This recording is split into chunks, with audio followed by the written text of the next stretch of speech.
Back to Carolina this week, a special edition. Joining me now is Mark McBride, who got 28% of the vote last Tuesday night. Mark, what did you think of the election? Well, I'm happy with the position I'm in. If people didn't want to throw everybody out and put me in to begin with, I'm happy to be in second. I'd rather be in second than leading the ticket. In '97, I came from that runoff position to beat Mayor Grissom, and John Rhodes came from the runoff position to beat me.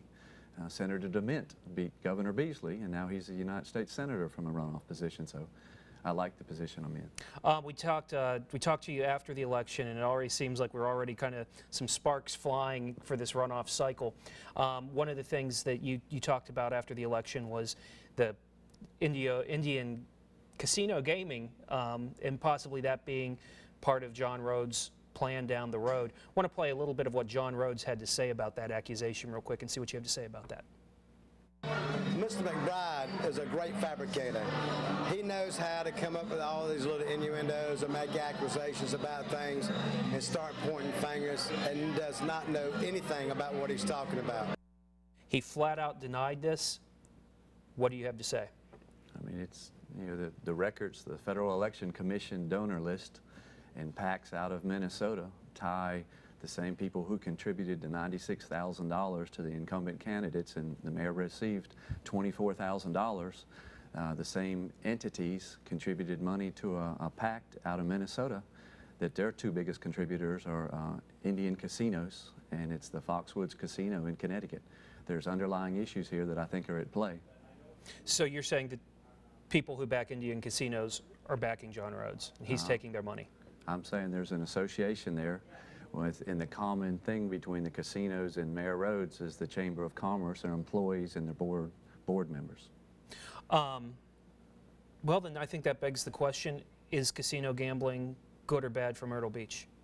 I think perhaps everybody knows my position on casino gambling. I don't support casino gambling. I don't think we have to be what everybody else is. I've always said that if you want to gamble, go to Biloxi, go to Atlantic City, or go to Las Vegas.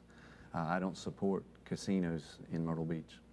Let's talk about some of the other issues that were really driving this election and are still on people's minds as we head into the runoff.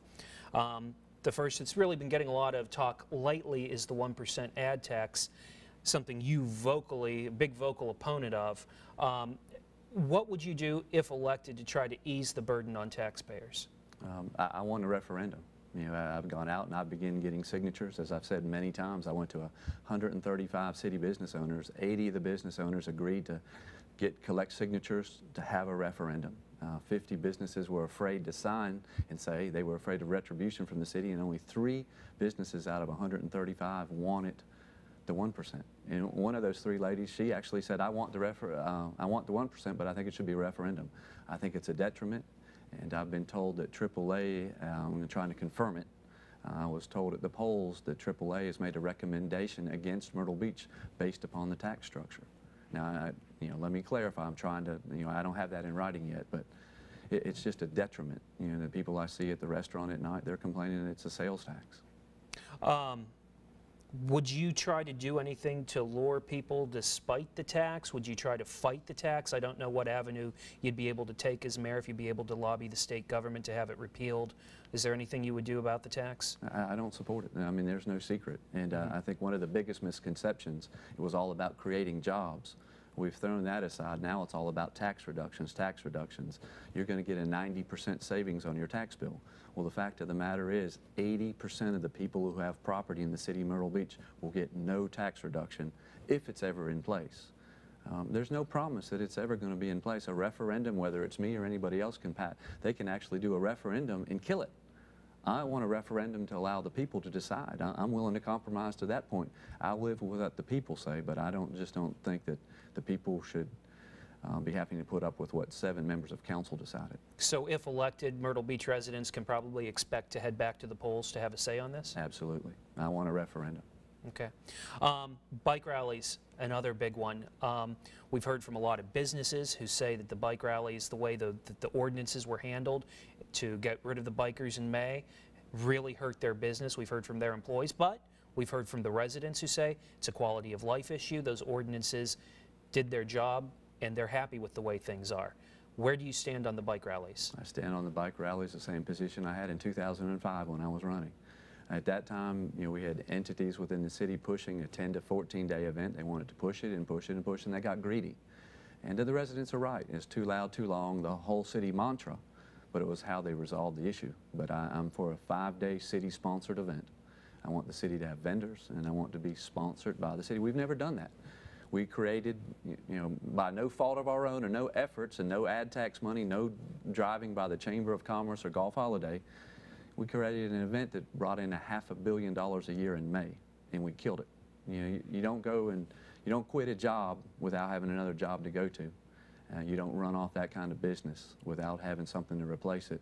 And at no time did the taxpayers, the voters, ever give council the permission to take their money and go out of market, go to Charlotte, Greensboro, Greenville, wherever, and say, you're not welcome, don't come. That's the wrong message. And one of the things we have to do, and it doesn't have to be done with tens of thousands or millions of dollars, we just have to go back out and say, hey, we welcome you. We welcome everybody to come, but when you come, you're going to obey the law.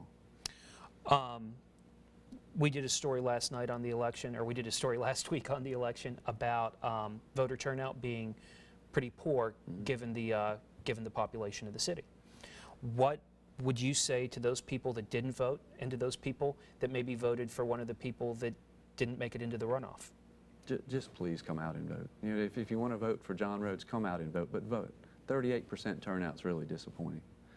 But I mean, that's the people in this country. They don't believe the politicians.